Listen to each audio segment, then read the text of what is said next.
Jai Radha Madhav Kunj Bihari.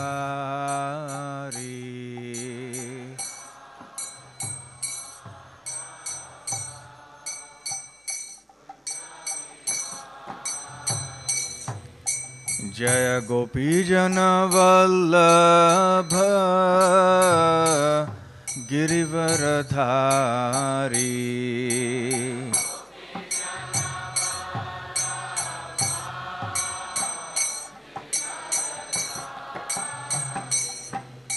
Jai गोपीजन Vallabh Girivardhari.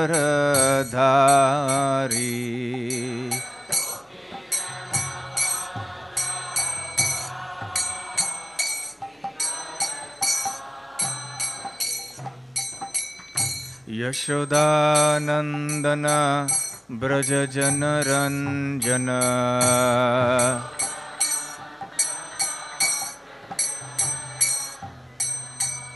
Yashodanandan Braj Janaranjan.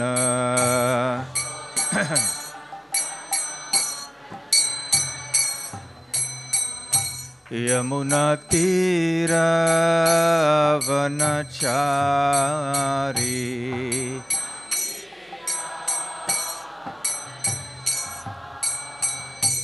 Yamuna तीरावनचारी।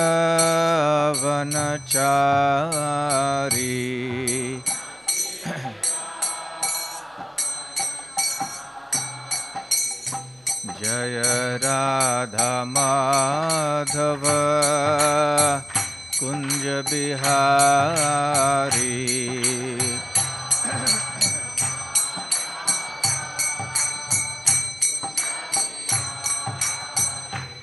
Jai Shri Krishna Chaitanya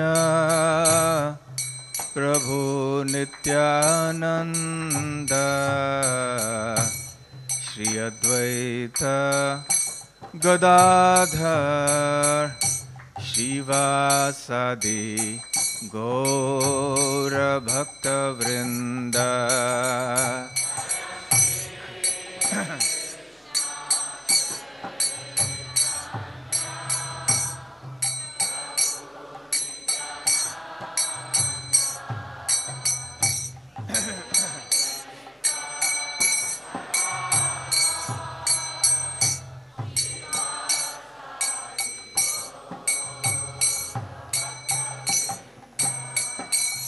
Hare Krishna Krishna Krishna Hare Hare, Hare Ram Ram Ram Hare Hare.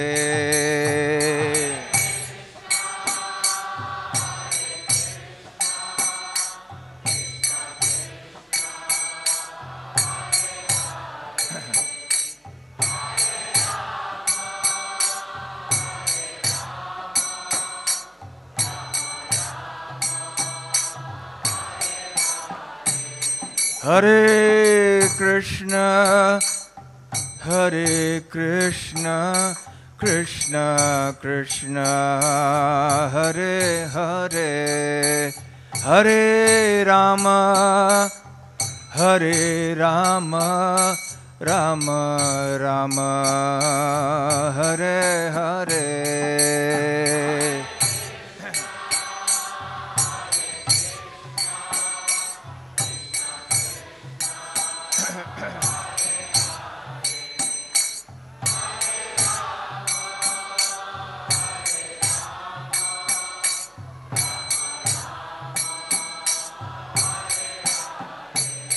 Hare Krishna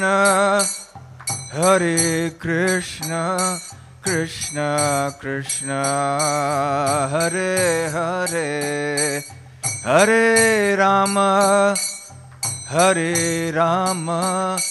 Ram Ram Hare Hare.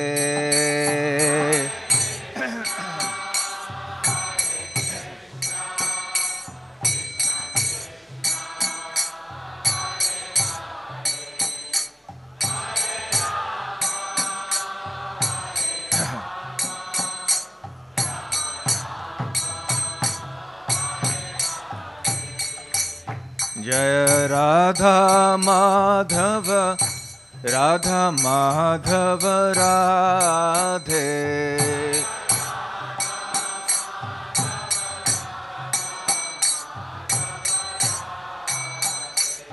Jai Panchatattva Jaya Panchatattva Jaya Panchatattva Jaya Panchatattva.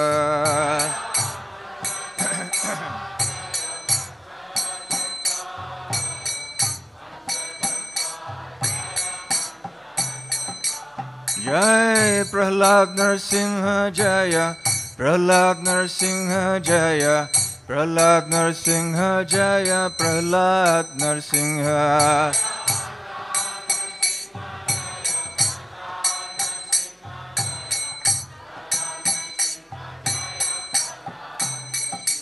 Jaya Jaya Prabhupada Prabhupada Prabhupada Jaya Jaya Prabhupada.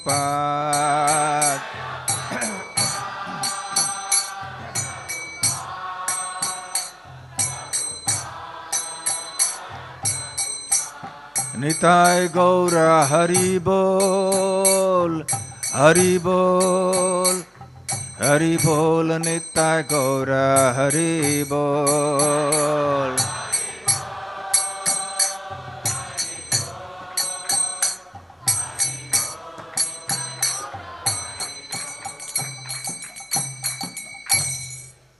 Jai Om Vishnupad Paramhansa Parivrajakacharya Ashtotara Sata.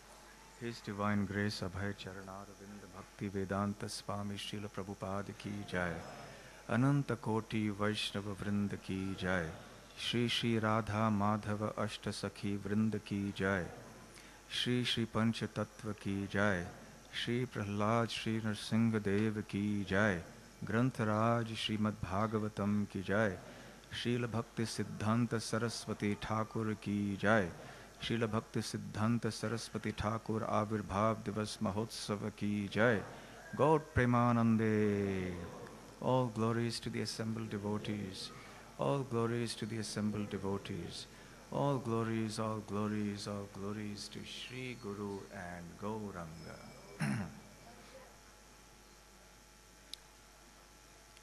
Om Namo Bhagavate Vasudevaya.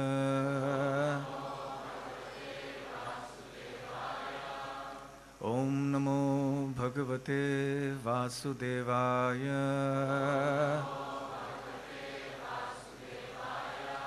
Om Namo Bhagavate Vasudevaya.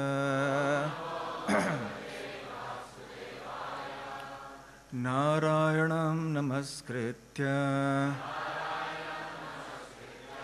Naram Chaiva Narottamam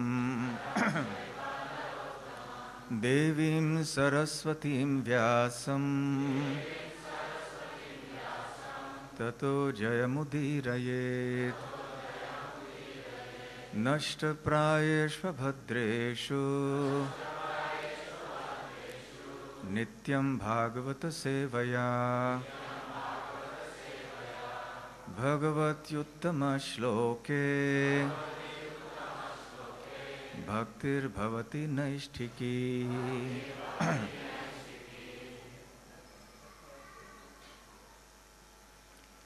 Reading from the Srimad Bhagavatam, I beg your pardon, from the Chaitanya Charitamrita, Adi Leela, chapter 9, titled The Desire Tree of Devotional Service, text 42. Etavat Janma Safalyam Dehinam Iha Dehishu Pranaihi Arthaihi Diya Vacha Shreyaha Acharanam Sada Etavajjanma Safalyam Dehinam iha dehishu Pranirartherdhiya vacha Shreya acharanam sada Etavad janma saphalyam Dehinam iha dehishu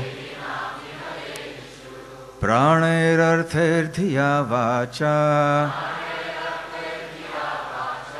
Shreya acharanam sada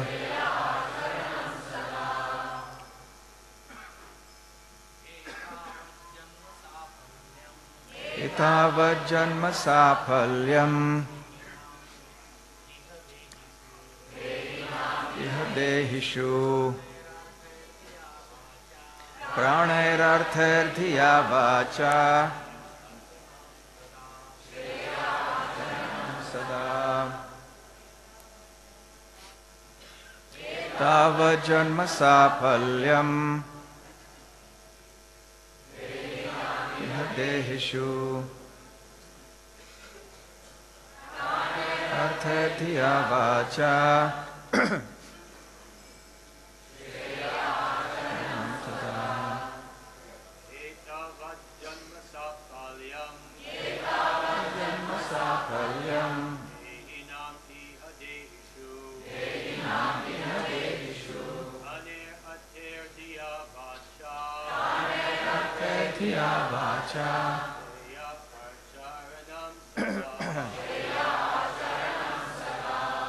Mataji's, please.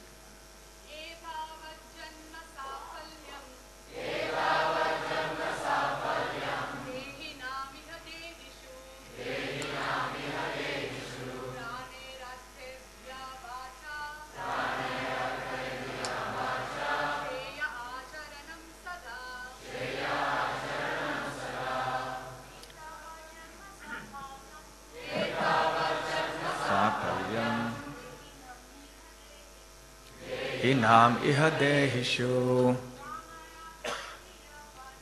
Pranirartherdhiya vacha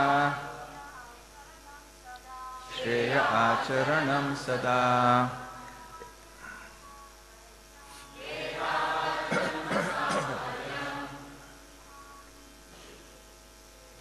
Inam iha dehishu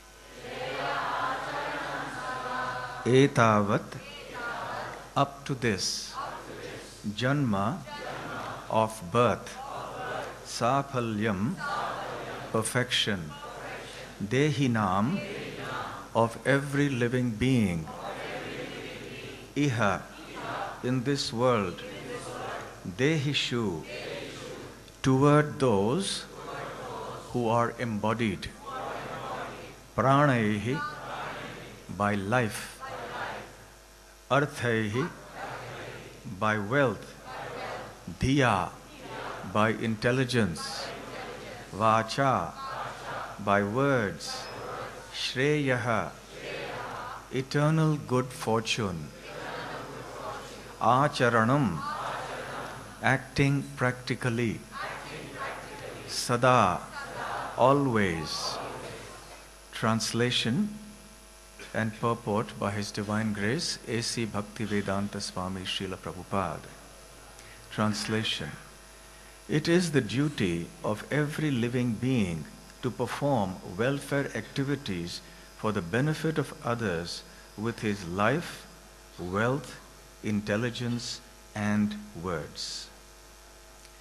I will read only the first half of the purport, if I may be excused to doing that,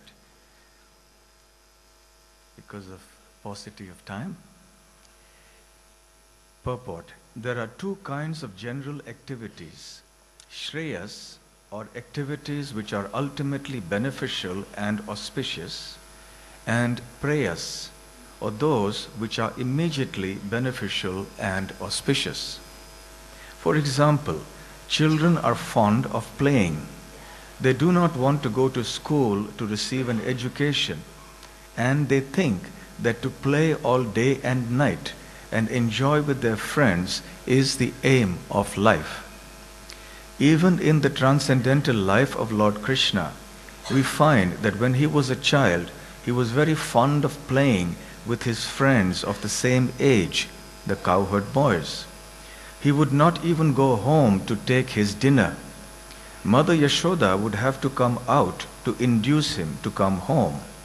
Thus, it is a child's nature to engage all day and night in playing, not caring even for his health and other important concerns. This is an example of prayas, or immediately beneficial activities. But there are also shreyas, or activities which are ultimately auspicious. According to Vedic civilization, a human being must be God conscious. He should understand what God is, what this material world is, who he is, and what their interrelationships are. This is called shreyas, or ultimately auspicious activity. In this verse of Srimad Bhagavatam, it is said that one should be interested in shreyas. To achieve the ultimate goal of shreyas, or good fortune, one should engage everything, including his life, wealth, and words, not only for himself, but for others also. However, unless one is interested in shreyas in his own life, he cannot preach of shreyas for the benefit of others.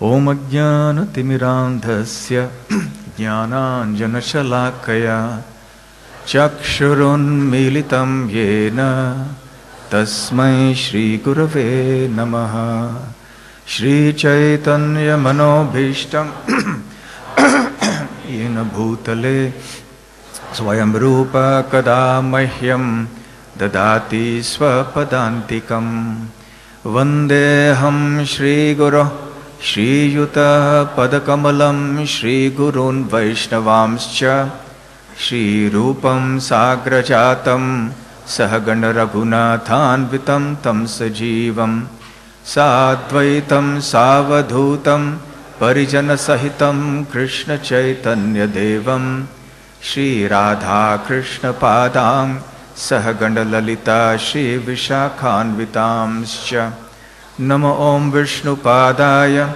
Krishna Preshtaya Bhutale Shri Mate Bhakti Vedanta Swami Niti Namine Namaste Sarasvate Deve Gauravani Pracharine Nirvishesha Shunyavadi Paschatya Desha Tarine Mukam Karoti Vachalam Pangum Langhayate Girim Yat Kripatamaham Vande Shri Gurun Dinatarnam Vancha Kalpatarobhyascha Kripa Sindhobhya Evacha Patitanam Pavanebhyo Vaishnavebhyo Namo Namaha Namo Mahavadanyaya Krishna Prema Pradayate Krishnaya Krishna Chaitanya Namane Gauratvishe Namaha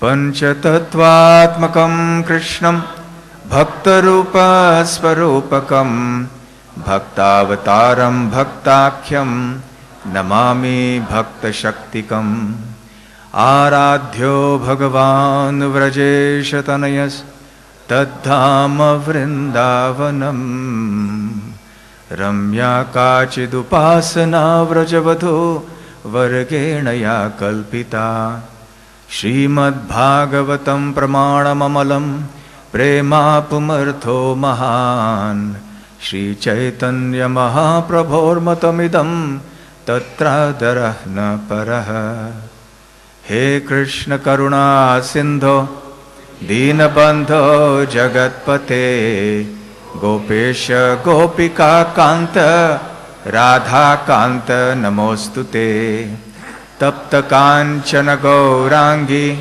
Radhe Vrindavaneshwari Vrishabhanu Sute Devi Pranamami Hari Priye. Jai Shri Krishna Chaitanya Prabhu Nityananda Shri Advaita Gadadhar Shivasadi Gaura Bhakta Vrinda.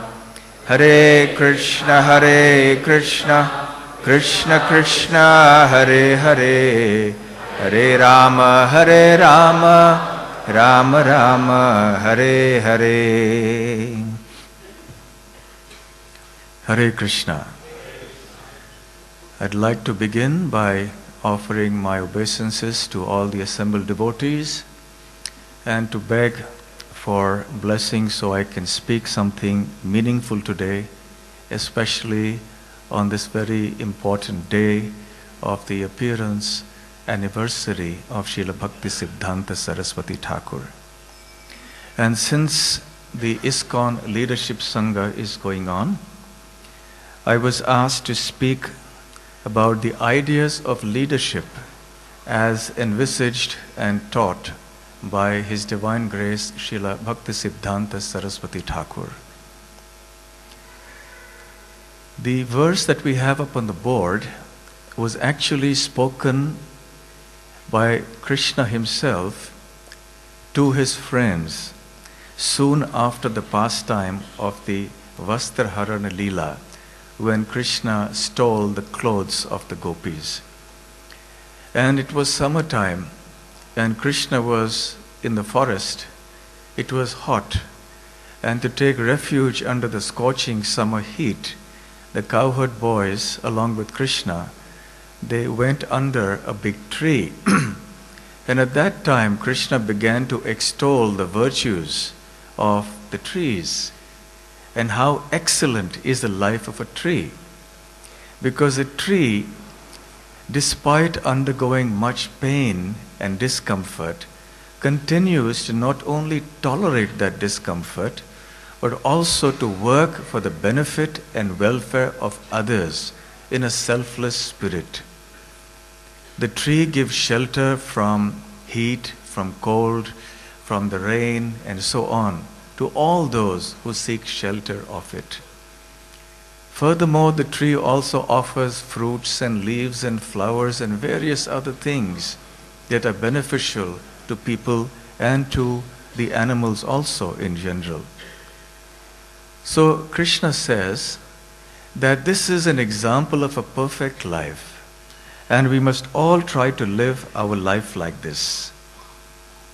Like the trees, this is a life of perfection. Sri Chaitanya Mahaprabhu cites this verse in the passage that we have, in the verse that we have just put up on the board.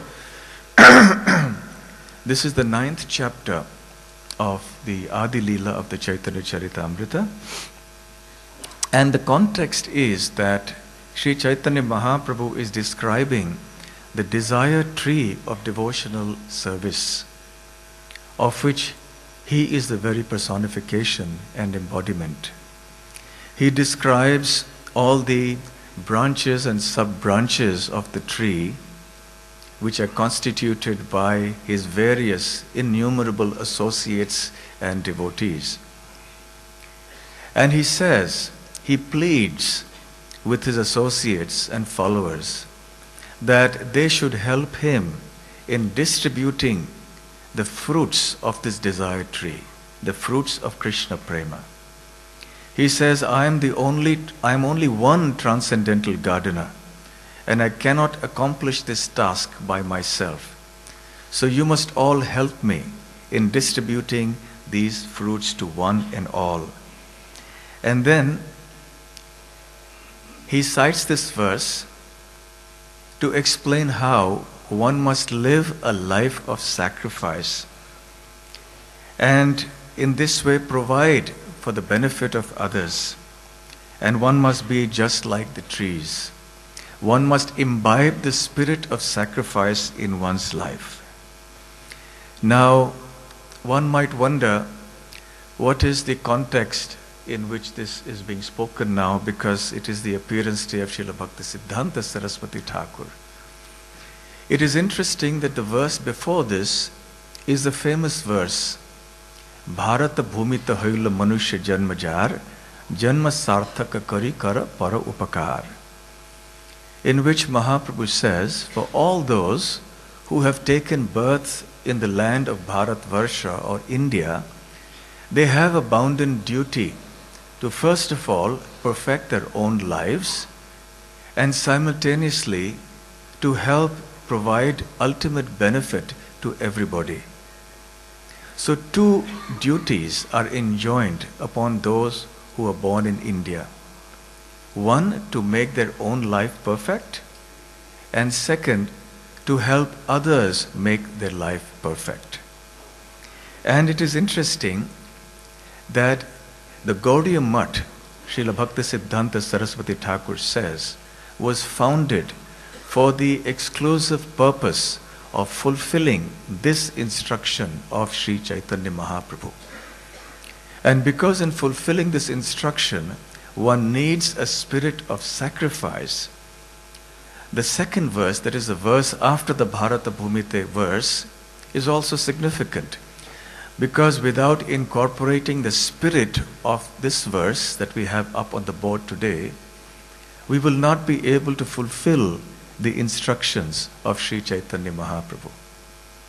There are actually many parallels between the Gaudiya Mutt and the way Srila Bhakti Siddhanta Sarasvati Thakura envisaged and ran it, to ISKCON and the way Srila Prabhupada envisaged it and he ran it. Very, very strong parallels in many, many areas. So Srila Bhakti Siddhanta Sarasvati Thakura gave a lot of emphasis to this particular principle. In the purport to the Bharata Bhumite Hoilo Janma verse, having mentioned the importance of birth in Bharat Bhumi and the glories of such a birth and the responsibility that comes upon those who have taken birth here, he concludes the purport in the last verse by clarifying that this is not only a responsibility of those born in India. Indeed, it is the responsibility of everyone all over the world. And then he mentions that we have many European and American boys and girls who are seriously cooperating with this movement. And therefore everybody, regardless of their place of birth, regardless of their background and so on, must participate very seriously in this Krishna consciousness movement in a spirit of sacrifice to achieve these two goals. Janma sarthaka kari, to make one's own life successful, and kara para upakar, to do the ultimate welfare activities for the people at large. In the purport that we just read, Srila Prabhupada clarifies two terms, prayas and shreyas. And he mentions that prayas means something that is immediately beneficial. By implication, it means it may not be beneficial in the long run. It may not be ultimately or truly beneficial, but it only appears so at this point in time. As opposed to the prayas, there is shreyas, which is our ultimate welfare. And Prabhupada mentions at the concluding part of the purport that I read, that for one who is interested in shreyas, or spreading ultimate welfare for everyone, he or she must also practice shreyas in his or her own life. In other words, this is a principle for leaders. And Srila Prabhupada has, Srila Bhakti Siddhanta Sarasvati Thakura has taken upon this principle and said that actually leaders must do both. He goes on to say that a consequence of this Bharata Bhumite Janma verse, of how one must perfect one's own life and help others to perfect their life, there are two words that are very important. One is achar and the other is prachar. Achar means that one has to follow these teachings in one's life. One has to practice it oneself. And prachar means to preach to one and all. And leaders must do both. Srila Bhakti Siddhanta Sarasvati Thakura gave many instructions to his disciples, and he focused also very much on the leaders, because they would be ultimately running the mutt, the whole mission after his departure. Many times Srila Bhakti Siddhanta Sarasvati Thakura was very strong when he reprimanded his leaders. Sometimes he was very gentle, and sometimes he even ignored the transgressions of faults of his disciples. And when he reprimanded them, even if they were in strong words, the devotees would like it. And in one case, there was actually a saying amongst the disciples that Prabhupader dal and Prabhupader gal both were very sweet. In the Gaudiya Mutt, Srila Bhakti Siddhanta Sarasvati Thakura is addressed as Prabhupada, just as we address Srila Bhaktivedanta Swami as Prabhupada within ISKCON. So dal here refers to the Mahaprasadam of Srila Bhakti Siddhanta. So that was very sweet, they liked that. And also gal. Gal literally means abuse, but what it means here is the scolding or the reprimanding. So they relished the reprimands of Srila Bhakti Siddhanta Sarasvati Thakura. As an ideal leader himself, Srila Bhakti Siddhanta was very expert in the art of correcting those who were in the wrong. He knew when to be strong, when not to be strong, and so on. In any case, he would very often give the proper instructions to his disciples about not just the achar, but also about the prachar. He would emphasize very greatly on how leaders must have this preaching spirit. Without the preaching spirit, leadership will become very hollow. And he had the famous saying, Pran ache jar shai hetu prachar. One who has life preaches. Also, he emphasized that one should not be deterred by various impediments that come in the way of our preaching and devotional service. When we take on the onerous task of spreading Krishna consciousness all over the world, it's very difficult because people do not want to accept it. So he encouraged his leaders who were disappointed. One time, one leader went to a program that was quite well publicized, but not a single person came to attend the program. So this leading disciple, he came back very morose, and Srila Bhakti Siddhanta Thakura, he consoled him and said, never mind, at least the 4 walls are there. We can preach to the 4 walls. And he said, Shreyamsi Bahu Vignani. When we perform activities of Shreyas, we perform activities for the welfare of others, there will be many obstacles, Vignani. And don't think, he told his leaders, that this path of devotional service, especially because we are in a sacrificing spirit trying to deliver others, that is going to be a bed of roses. Shri Bhakti Marga Iva Kantaka Koti Ruddhaha. This path of bhakti is ridden with millions of thorns. So don't think it's going to be easy. So he would caution his leaders like that. The prachar, of course, he emphasized, was the natural kirtan of those who were perfected devotees, the siddhas. At the same time, he emphasized that even for sadhakas, practicing devotees who had not attained perfection, preaching was equally essential. The other day, I met a devotee who was who lost his enthusiasm in preaching because some other devotee told him that, what will you preach? What potency will your preaching have unless you become perfect? Become a pure devotee first and then you preach. So this devotee lost his enthusiasm in preaching. But this is not the Siddhanta that Srila Prabhupada gave us, and also not the Siddhanta that Srila Bhakti Siddhanta taught. Where he said that preaching And cultivating and enhancing the preaching spirit is very much an integral part of the psyche or the consciousness of a sadhaka. And we must do this. And in doing so, he expected all his leaders to be dedicated, surrendered, and detached. And he wanted to imbibe the spirit of selflessness in the devotees. And there is that famous quote in which he said that every leader must be prepared to sacrifice 200 gallons of blood to deliver the spiritual body of every single individual human in this world.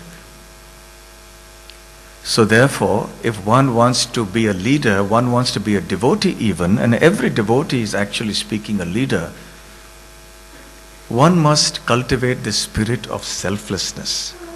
And in keeping with this theme, he often criticized the tendency that he saw sometimes amongst his leaders, wherein the weeds of personal ambition grew.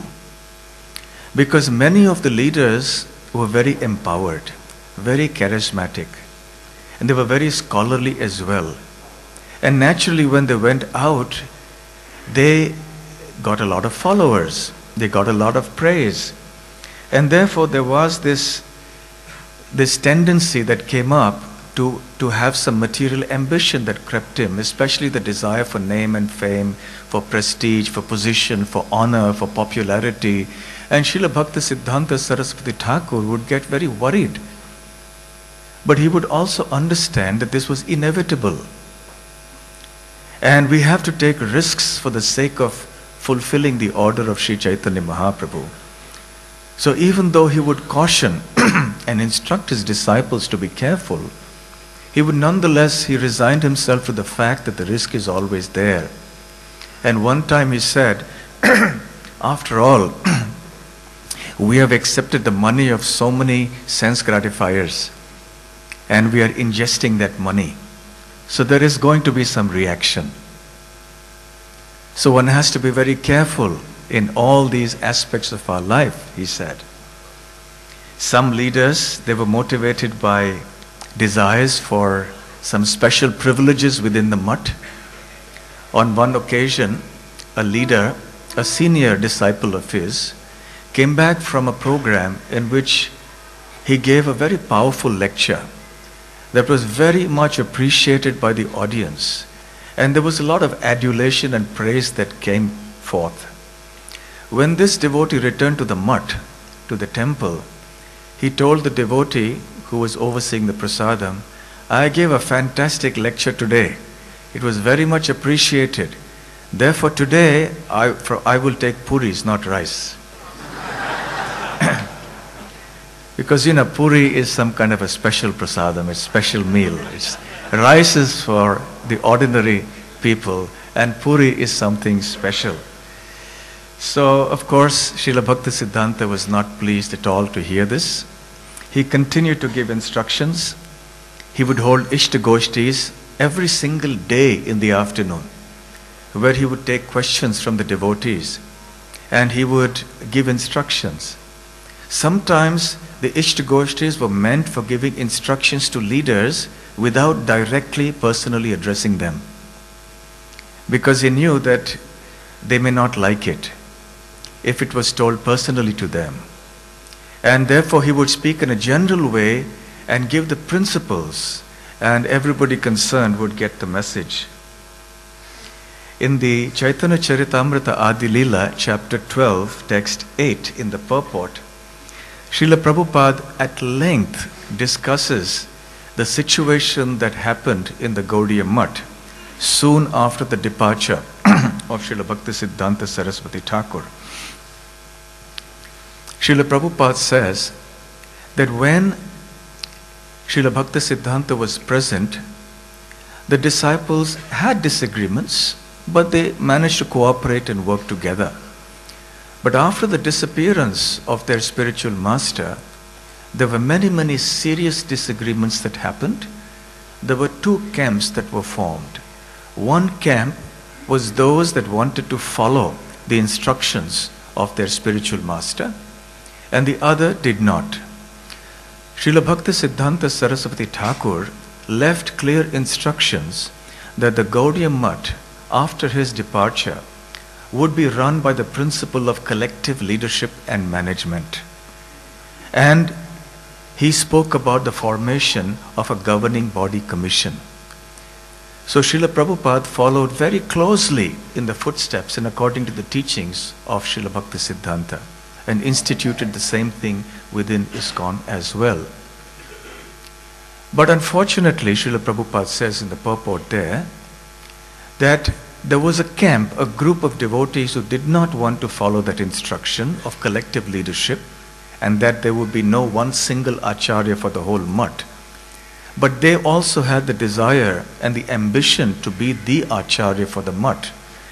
And therefore, again camps formed within that camp. And there were two who became prominent contenders for the post of acharya. And these two factions deepened the schism within the Gaudiya Mutt, and there ensued many years of legal battles. Srila Prabhupada then goes on to say that he stayed out of these factions. And even though those devotees who had mattas, they were satisfied with their properties, but there was no preaching. But he said that I may not have much preaching, I did not have much facilities initially, but I focused on our spiritual master's instructions to preach and to cultivate the preaching spirit. And by his mercy, ISKCON has become successful all over the world.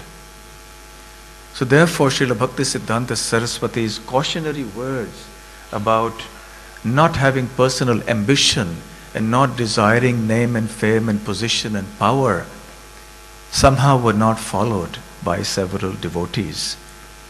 Similarly, he also spoke about how leaders should not seek special facilities for themselves. One should not try to pull rank, as they say. Because one has a certain position, one expects that one should be given privileged treatment. In that momentous conversation in 1935 on the banks of Radha Kund, which Srila Bhakti Siddhanta Sarasvati Thakura had with our Srila Prabhupada, by then he had already been initiated and was known as Abhay Charanaravinda Das. Srila Bhakti Siddhanta revealed his mind to Srila Prabhupada, our Srila Prabhupada, and he said, the matter is on fire. Now many of our leaders are quarreling over who should take which room in the mutt. It was better when we were in rented premises in Ulta Danga Junction. When we collected 200 or 300 rupees, we were able to manage everything quite nicely.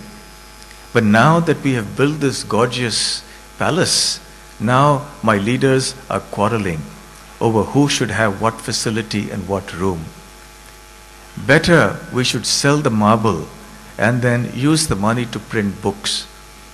And that was the time he emphatically once again instructed Srila Prabhupada, if you ever get money, print books. So this was definitely not something pleasing to Srila Bhakti Siddhanta.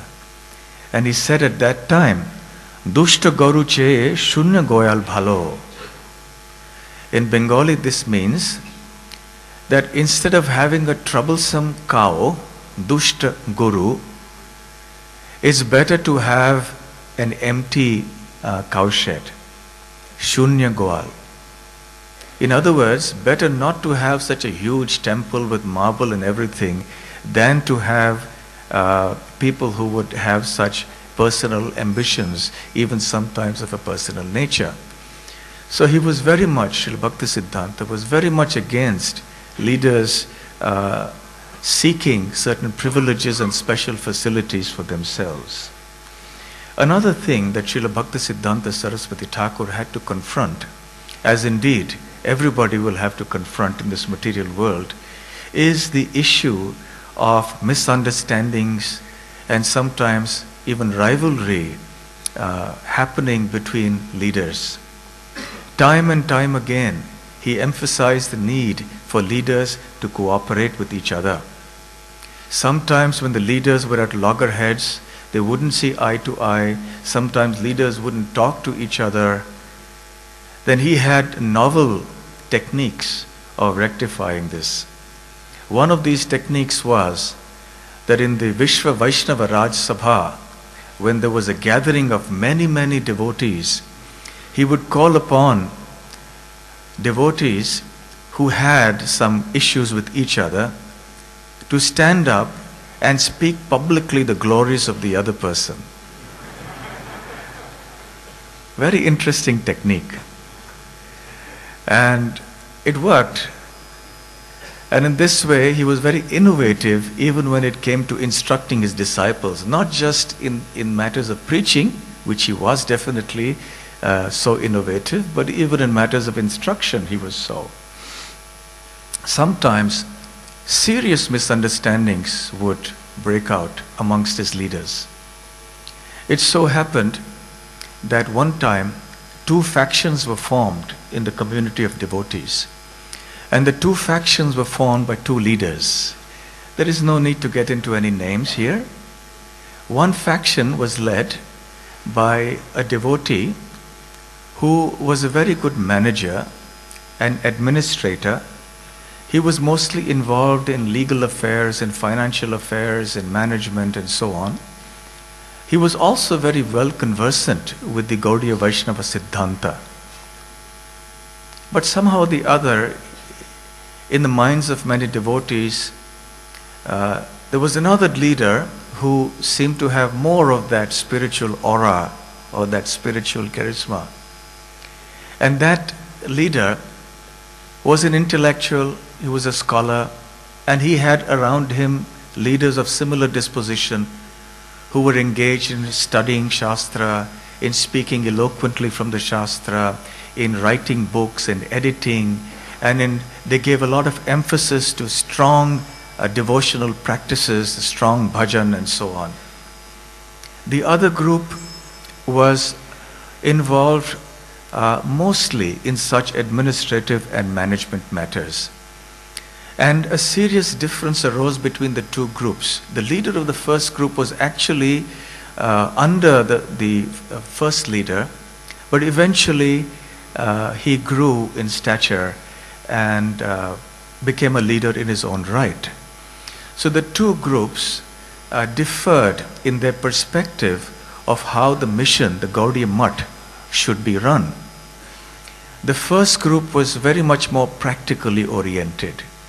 The second group was more oriented towards scholastic pursuits and teaching and preaching and so on. The first group, the leader felt that the second group, they were merely theoretical people and they didn't do much of practical value. So naturally, the rumblings of discontent on both sides, they reached the ears of Srila Bhakti Siddhanta Sarasvati Thakura, who then in Ishtagoshtis resolved the whole thing by explaining that one was Vani and the other was Vapu. Vani means instruction. The scholarly group was following instructions. They were involved in studying and speaking and writing and so on. That was very important.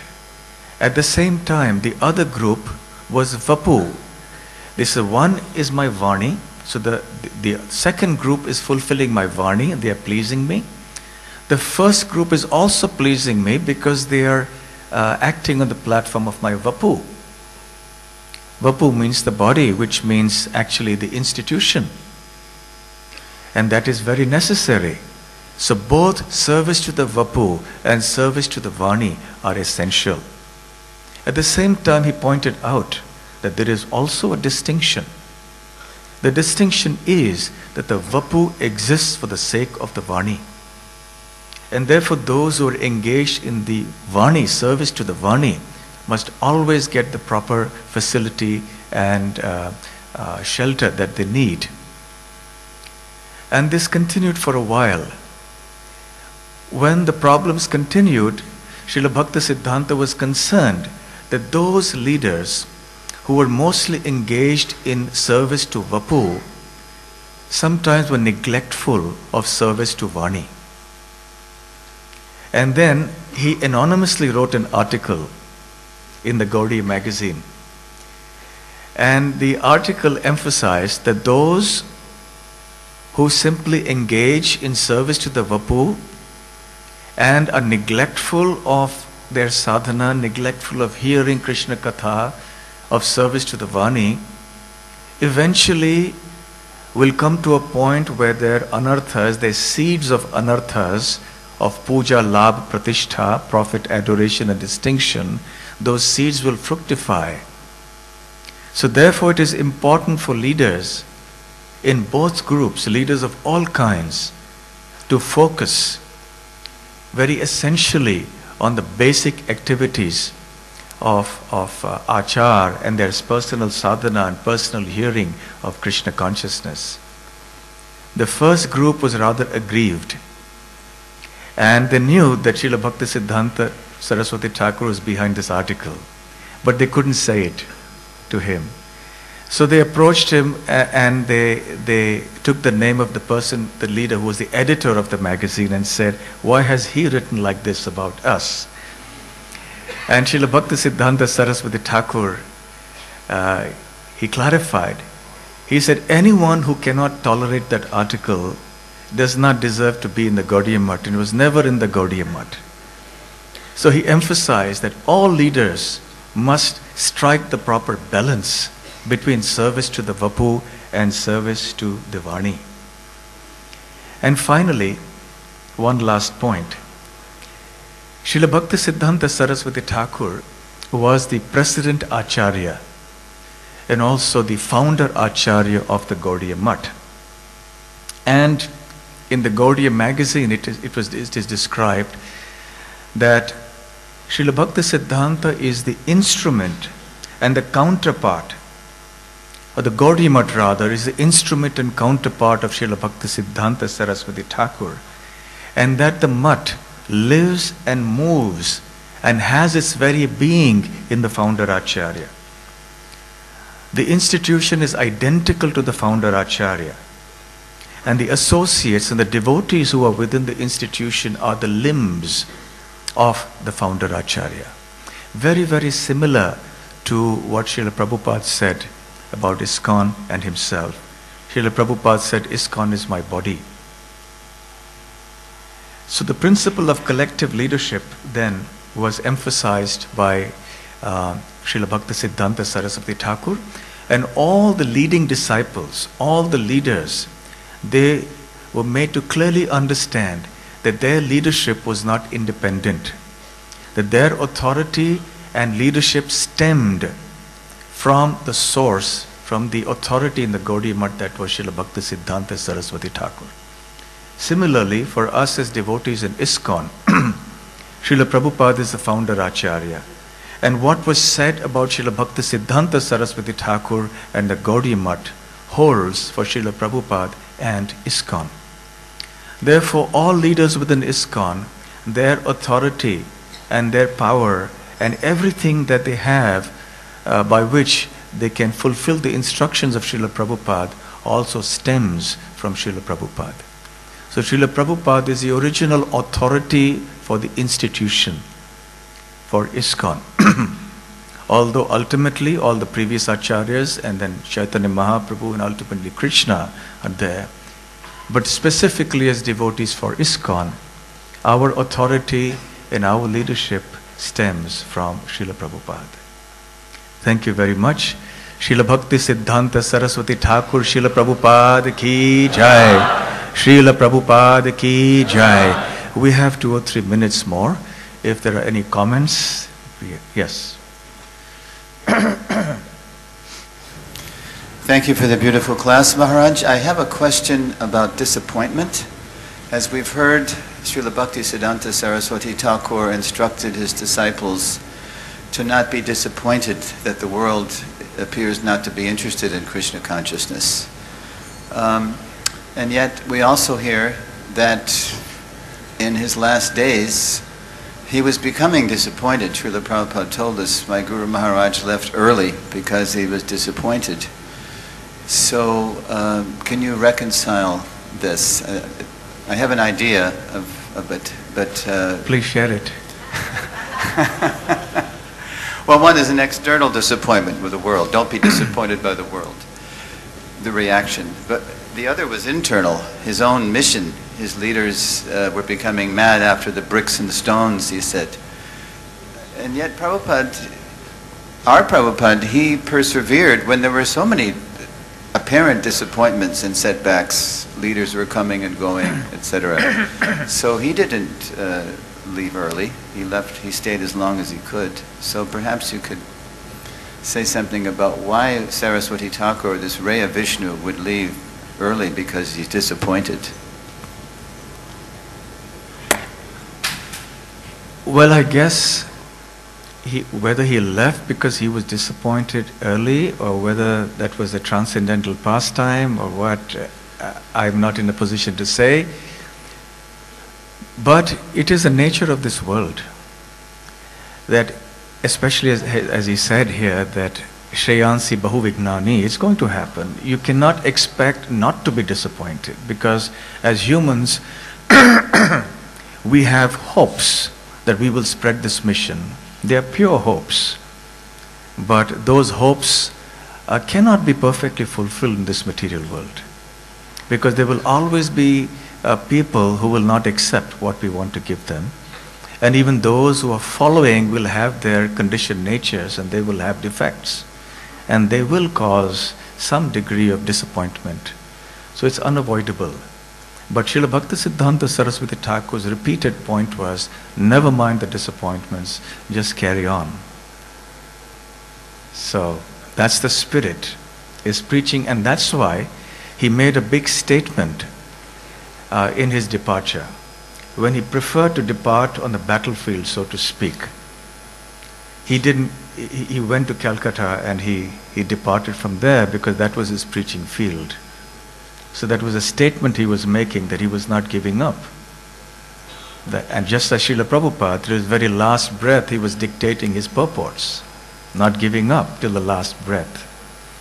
So that is the principle of resilience and faith and perseverance, as exemplified by Srila Bhakti Siddhanta and also by Srila Prabhupada. Thank you. Yes. As you were speaking, something else I thought too. By the time he did leave, he also could see at least one person who would be capable of reviving what was going to crumble. And so he wasn't ultimately disappointed in the future, because he could see in this person, yes, Abhaycharan Arvinda, he could revive the mission. Yes. Thank you, Maharaj. Thank you. Thank you. So any other comment? One other comment? Or? Yes, if it's a comment, some of our senior devotees. Okay. A quick comment. Hare Krishna Maharaj. So in this verse, Lord Krishna says the 4 items which will be engaged for Krishna's pleasure and to make one's life perfect. So 3 items here, the prana, dhiya and vacha, they are the personal things. But the artha is, it is collective for... It's also very personal. Artha, money, it's the most personal thing you can have. It's the hardest thing to give up. Yes? So my question is, how should we use that money for? Because we get money from outside, yes, we are not collecting. Yes. So what is the Prabhupada instruction how to use? Srila Bhakti Siddhanta said, Krishnarthe akhila cheshta. All your endeavors and efforts should be only for the sake of pleasing Krishna. So even money should be only for the sake of Krishna, not for other things. That is the formula that Srila Bhakti Siddhanta gave, and which Srila Prabhupada repeated also. So, prana, our very life, artha, our wealth, dhiya, our intelligence, and vacha, our words, all 4 have to be meant, have to be utilized gainfully in the service of the Krishna consciousness movement. Thank you very much. Srila Prabhupada ki jai.